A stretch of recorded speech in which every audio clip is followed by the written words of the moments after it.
Hello. तो आज हम स्टार्ट कर रहे हैं सीए फाइनल आईडीटी का चैप्टर नंबर 23 एडवांस रूलिंग के टेस्ट योर नॉलेज क्वेश्चन। तो पहला क्वेश्चन हमारे से क्या पूछ रहा है, which are the questions for which advance ruling can be solve. ऐसे कौन कौन से पॉइंट्स हैं, क्वेश्चंस हैं जो हम एडवांस रूलिंग में यूज़ कर सकते हैं, जिनके लिए हम एडवांस रूलिंग ले सकते हैं। तो जैसे कि सबसे पहला पॉइंट आता है इसके अंदर क्लासिफिकेशन का, क्लासिफिकेशन ऑफ एनी गुड्स। अगर आपको कोई गुड्स की क्लासिफिकेशन चाहिए कि ये गुड्स है या सर्विस है, आपको पता ही नहीं चल रहा, तो आप उसके लिए एडवांस रूलिंग ले सकते हैं। कोई नोटिफिकेशन आपके ऊपर एप्लीकेबल है या नहीं है, ये पूछने के लिए आप एडवांस रूलिंग ले सकते हैं। टाइम ऑफ सप्लाई और वैल्यू ऑफ सप्लाई पूछने के लिए आप एडवांस रूलिंग ले सकते हैं। आपको रजिस्ट्रेशन लेना ज़रूरी है या नहीं है, आपको एक पॉइंट पे पता नहीं चल रहा कि इस सप्लाई के लिए इस गुड्स को मैं मंगवाना चाहता हूँ, तो मुझे रजिस्ट्रेशन लेना पड़ेगा या नहीं लेना पड़ेगा, उसके लिए आप एडवांस रूलिंग अप्लाई कर सकते हैं। कई बार क्या होता है, मुझे ना टैक्स की लायबिलिटी नहीं पता चलता, मुझे लायबिलिटी बनती कितनी है, कितना टैक्स पे करना है, उसको डिटरमाइन करने के लिए आप एडवांस रूलिंग अप्लाई कर सकते हैं। इनपुट टैक्स क्रेडिट पे कितना बनता है, वो मुझे एडमिसिबिलिटी उसकी चेक करना कि मेरा इनपुट टैक्स क्रेडिट कितना बनता है या कितना मुझे पे करना है, ठीक है, उसके लिए आप एडवांस रूलिंग ले सकते हैं। तो अब पढ़ते हैं इंस्टीट्यूट ने क्या बोला हुआ। Classification of any goods, applicability of notification, मेरे ऊपर नोटिफिकेशन एप्लीकेबल होता है या नहीं होता। Time of supply, value of supply, input tax credit admissibility, liability to pay tax, applicant registration लेना की जरूरत है या नहीं, या whether any particular things by the applicant with respect to any good service amount to result in supply of good service within the meaning of the terms। Second point देखते हैं, what is the objective of having a mechanism of advance ruling. कहता हम ये advance ruling का concept क्यों लेके आए हैं, इसका क्या ऑब्जेक्टिव है, क्या फ़ायदे हैं, मतलब क्यों लेके आए हैं, किस ऑब्जेक्ट से, क्या ऑब्जेक्टिव है इसका। देखो, एडवांस रूलिंग, एडवांस में किसी के बारे में पता लगाना कि मेरा कितना टैक्स बनता है, कल को मेरे ऊपर कोई दिक्कत ना आए, कल को मेरे ऊपर कोई पेनल्टीज ना लग जाए, इसलिए मैं ना एडवांस में टैक्स की लायबिलिटी को डिटरमाइन कर लेता हूँ। तो मुझे एडवांस में ये चीज़ें पता चल जाती हैं, ठीक है। एक मैं इससे प्लानिंग कर सकता हूँ। कोई भी टैक्स पेयर अपनी फाइनेंशियल प्लानिंग कर सकता है, न्यू इन्वेस्टमेंट करने में ये हेल्प करता है। लड़ाई झगड़े नहीं होते, कल को लिटिगेशन को रिड्यूस करने में हमारी हेल्प करता है। और कोई चीज़ अगर हमारे को पहले से गाइडेंस हो कि ये चीज़ ऐसे करनी है, ऐसे ऐसे, जैसे मान लो कि अगर आप कोई भी कोर्स करते हो, आपको सब कुछ पहले से ही पता हो, कोई भी काम करते हो अगर आप पहले से आपको सब कुछ पता है उसके बारे में, तो कितना ट्रांसपेरेंट नेचर से वो चीज़ फॉलो हो जाती है सारी चीज़ें। तो ऐसे ही ये होता है। फर्दर ये एफडीआई अट्रैक्ट करता है, फॉरेन डायरेक्ट इन्वेस्टमेंट को भी अट्रैक्ट करता है। तो यही इसके ऑब्जेक्टिव्स होते हैं, चेक कर लेते हैं। तो पहले कहता है प्रोवाइड सर्टेनिटी इन टैक्स लायबिलिटी, एडवांस में हमारे को ये पता चल जाता है हमारे ऊपर कितना टैक्स बनता है। दूसरा, फाइनेंशियल प्लानिंग में हेल्प करता है, न्यू इन्वेस्टमेंट में हेल्प करता है, एफडीआई को अट्रैक्ट करता है, लिटिगेशन कम करता है, और pronounce ruling expeditiously in transparent in expensive manner, इतने पैसे भी नहीं लगते, ठीक है। Question number 3, to whom will the advance ruling will be applicable. जो एडवांस रूलिंग होती है, ये क्वेश्चन काफ़ी बार पेपर के अंदर आता है, घुमा फिरा के पूछते हैं, आंसर यही होता है इसका। एडवांस रूलिंग किसके ऊपर एप्लीकेबल होती है। एडवांस रूलिंग का जो नेचर होता है वो पर्सोनम होता है। पर्सोनम का मतलब होता है जिस पर्सन ने ये अप्लाई करी है उसी पर्सन के ऊपर ये एप्लीकेबल होगी, जिस ट्रांजेक्शन के लिए अप्लाई करी है उसी ट्रांजेक्शन के ऊपर अप्लाई होगी। ये रेमनेचर की नहीं होती कि कोई भी ले ली, किसी ने भी ये एडवांस रूलिंग ले ली और सबके ऊपर एप्लीकेबल होगी, ऐसा नहीं होता। तो पर्टिकुलर पर्सन के ऊपर और पर्टिकुलर स्पेसिफिक ट्रांजेक्शन के ऊपर एप्लीकेबल होती है ये। चेक करते हैं इसका answer. Advance ruling are given in personam not in rem, not to whole world. Ruling can not apply to other similar cases, कोई सिमिलर केसेस भी आ जाए उसके ऊपर ये एप्लीकेबल नहीं होती, ये प्रोनाउंस होती है एआर के द्वारा। बाइंडिंग होगी एप्लीकेंट जिसने ये अप्लाई करी है on the jurisdiction tax authority applicant clearly means advance ruling is not applicable to similarly placed taxable person in the state, it is only limited to the person who has applied। जो person apply करेगा उसी के ऊपर ये applicable होएगी, किसी और के ऊपर नहीं होएगी। एक क्वेश्चन है बलराम नाम से, कई बार मिल जाता है, वो डायरेक्ट टैक्स में मिल जाएगा क्वेश्चन। कुछ पॉइंट कॉमन है एडवांस रूलिंग के यहाँ पर, डायरेक्ट टैक्स में और इनडायरेक्ट टैक्स में, दोनों में। अगला क्वेश्चन पढ़ते हैं। Can the advance ruling, what is the time limit for applicability of advance ruling? Advance ruling की टाइम लिमिट क्या है? एडवांस रूलिंग जब भी आप अप्लाई मिलती है, आप लेते हैं एडवांस रूलिंग, तो अपने ऊपर कितने टाइम ये एप्लीकेबल होएगी, इसका कोई टाइम लिमिट नहीं होती जब तक लॉ चेंज नहीं हो जाता या फैक्ट चेंज नहीं हो जाते। एक पर्सन ने एडवांस रूलिंग ली, जब तक लॉ चेंज नहीं हो जाता उस ट्रांजैक्शन से रिलेटेड या जिस फैक्ट को देखते हुए उसको एडवांस रूलिंग दी गई थी, वो फैक्ट चेंज नहीं हो जाते, जब तक सेम टू सेम रहेंगे तब तक आपकी रूलिंग वैलिड रहेगी, कोई चेंज नहीं आएगा, कॉन्टिन्यू आपके ऊपर एप्लीकेबल होएगी। आंसर नंबर 4 पढ़ लो। Law does not provide fix time period, advance ruling shall be binding till the period when the law और फैक्ट सर्कमस्टांसिस, जो ओरिजिनल एडवांस रूलिंग को सपोर्ट करते थे वही चेंज नहीं हो जाते। ठीक है, तो क्वेश्चन नंबर 5 पढ़ते हैं अब। Can advance ruling given be nullified? Advance ruling nullified किस केस में होती है, या हो सकती है या नहीं हो सकती? एडवांस रूलिंग एक ही केस में नलीफाइड होती है, अगर आपने एडवांस, कल को ये प्रूफ हो जाए, अथॉरिटी को ये पता चल जाए कि आपने जो एडवांस रूलिंग ली है वो फ्रॉड करके ली है, या मटेरियल फैक्ट जो आपने सुप्रेशन किए हैं यानी कि छुपाए हैं, बताए ही नहीं हमारे को, मिस रिप्रेजेंट करके आपने फैक्ट को छुपा कर हमारे से एडवांस रूलिंग ले ली और हमारे को बाद में पता चला कि ये तो आपने फ्रॉड नेचर से करी है, छुपा के करी है, तो आपकी ये जो ट्रांजेक्शन है आपका ये मान लिया जाएगा ये वॉइड अब इनिशियो है। ठीक है, इसको वॉइड अब इनिशियो मानेंगे, मतलब स्टार्टिंग से ही गलत है, ऐसा मान लिया जाएगा कि आपको एडवांस रूलिंग दी नहीं गई। आंसर पढ़ लेते हैं। Advance ruling shall be held void अब इनिशियो, वॉइड मान ली जाएगी अगर AAR को बाद में पता चलता है कि आपने एडवांस रूलिंग फ्रॉड से ली है, सप्रेशन ऑफ फैक्ट या मिस रिप्रेजेंटेशन ऑफ फैक्ट। ऐसा मान लिया जाएगा कि नेवर अप्लाइड, आपको दी नहीं, नेवर हैज़ बीन मेड। ठीक है,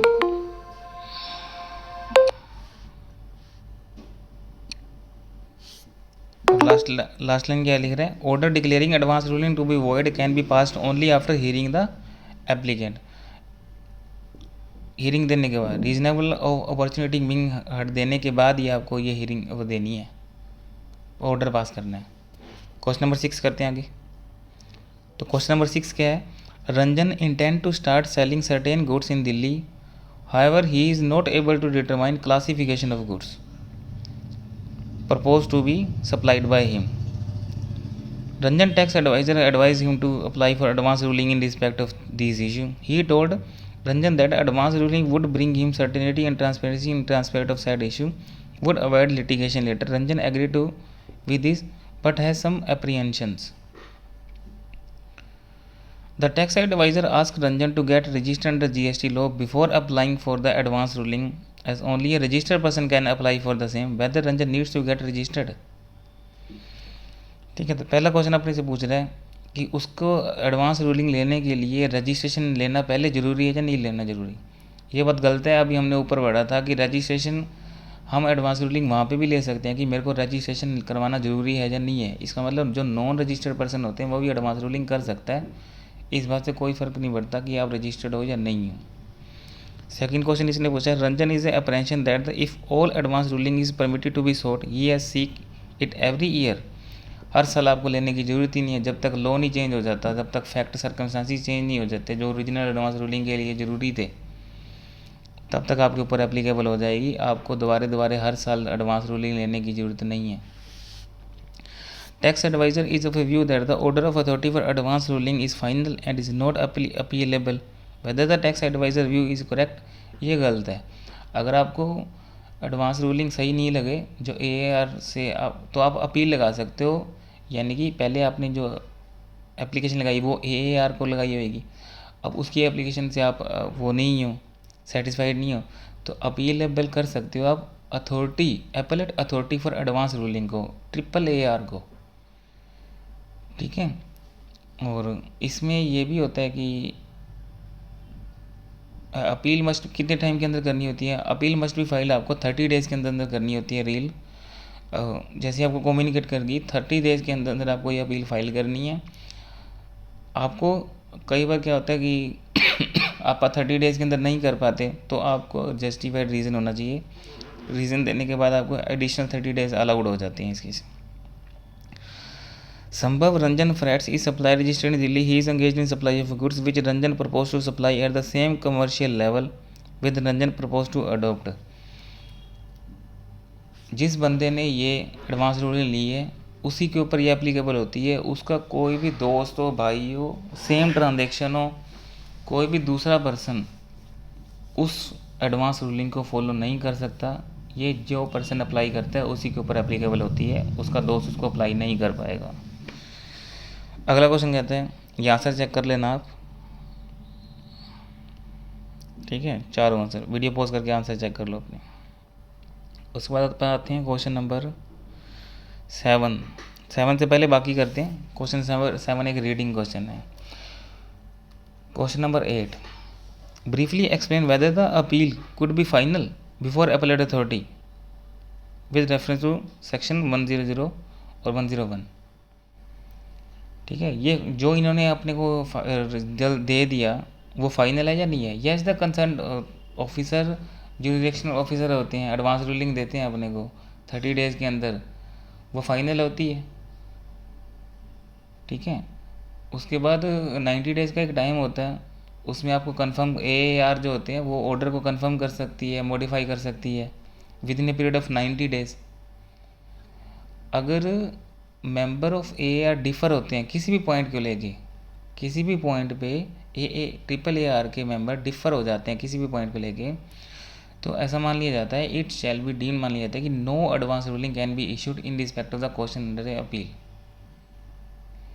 और AAR का जो भी फाइनल कंक्लूजन होगा वो सभी एप्लीकेंट को, ऑफिसर को, ज्यूरिसडिक्शनल ऑफिसर को भेज दिया जाएगा।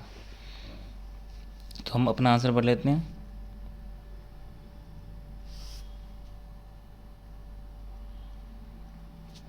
Yes, the concerned officer, jurisdictional officer, appellate aggrieved by any advance ruling appeal कर सकता है appellate authority को। अभी हमने पढ़ा 30 डेज़ के अंदर, एक्सटेंडेबल है 30 डेज़ के अंदर। अब AAR क्या करेगा? अपना ऑर्डर पास करेगा अगले 90 डेज़ के अंदर। AAR अगले 90 डेज़ के अंदर अपना ऑर्डर को कंफर्म करेगा, मॉडिफाई कर सकता है। ठीक है, पार्टीज़ को हियर करने के बाद अगर AAR के मेंबर डिफर करते हैं किसी पॉइंट को लेके, तो ऐसा मान लिया जाएगा कोई एडवांस रूलिंग नहीं दी है आपको। ठीक है, ये एडवांस रूलिंग कॉपी आपको applicant, concern officer, jurisdictional officer सबको प्रोवाइड कर दी जाएगी। 9th क्वेश्चन अपना रिपीट है फर्स्ट क्वेश्चन की तरह। एडवांस रूलिंग आप कब कब ले सकते हो, कौन कौन से क्वेश्चन हैं, क्वेश्चन रिपीट है। अब बचा हमारा क्वेश्चन नंबर 7। क्वेश्चन नंबर 7 देखो, इसने ना पूरा प्रोसीजर पूछा है यहाँ पे। अथॉरिटी फॉर एडवांस रूलिंग और रिसिप्ट ऑफ एप्लीकेशन जब आप देते हैं उसको, तो वो पूरा प्रोसीजर क्या है देखो, लाइन में देखते हैं आप इसको। On the receipt of application, AAR shall send a copy of application to the officer in whose jurisdiction and application falls। जैसे अब सबसे पहले ना अपन लाइन में देखते हैं, हमने सबसे पहले एडवांस रूलिंग अप्लाई करी AAR को, तो AAR अथॉरिटी के पास एक एप्लीकेशन आ गई। ठीक है, अब वो देखेगा ये कौन से ज्यूरिसडिक्शन में आती है, जो से ज्यूरिसडिक्शन में आती है वहाँ के ऑफिसर को वो एप्लीकेशन प्रोवाइड कर दी जाएगी। कुछ इन्फॉर्मेशन AAR को चाहिए ना, कुछ रिकॉर्ड्स मंगवा लेगा। AAR में दम एग्जामिन करेगा एप्लीकेशन को अलॉन्ग विद रिकॉर्ड्स। अब उसने वहाँ से रिकॉर्ड्स मंगवा लिए, जो से ज्यूरिसडिक्शन में ये एप्लीकेंट था वहाँ से रिकॉर्ड मंगवाएगा। He will pass an order either admitting rejecting. अब यहीं से इसको आइडिया हो जाएगा कि मुझे ये एप्लीकेशन एडमिट करनी है या रिजेक्ट करनी है। Application for advance ruling will not be admitted in case when the question raised in the question application is already pending। अगर ये क्वेश्चन कोई ऑलरेडी पेंडिंग पड़ा है किसी भी प्रोसीडिंग में, तो इस एप्लीकेशन को रिजेक्ट कर दिया जाएगा। If the application is rejected, तो इट वुड बी कैसे होएगी, by way of speaking order देके रीज़न देंगे हम रिजेक्शन क्यों कर रहे हैं, अपॉर्चुनिटी ऑफ बीइंग देके स्पीकिंग ऑर्डर के थ्रू मैं इसको रिजेक्ट कर दूंगा एप्लीकेशन को। दूसरा केस, अगर मैंने ये एडमिट कर ली तो AAR अब क्या कर देगा, प्रनाउंस कर देगा ruling on the question specified in the application but before giving its ruling it shall examine करेगा एप्लीकेशन कोई further material furnished by the applicant या concern department.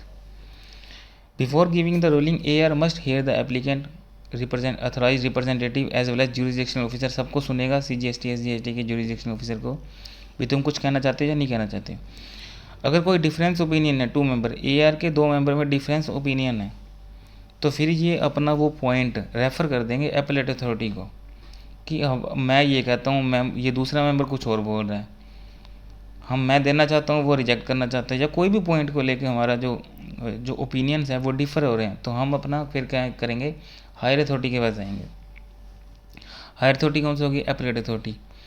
Authority shall pronounce advance ruling within 90 days from the date of receipt of application.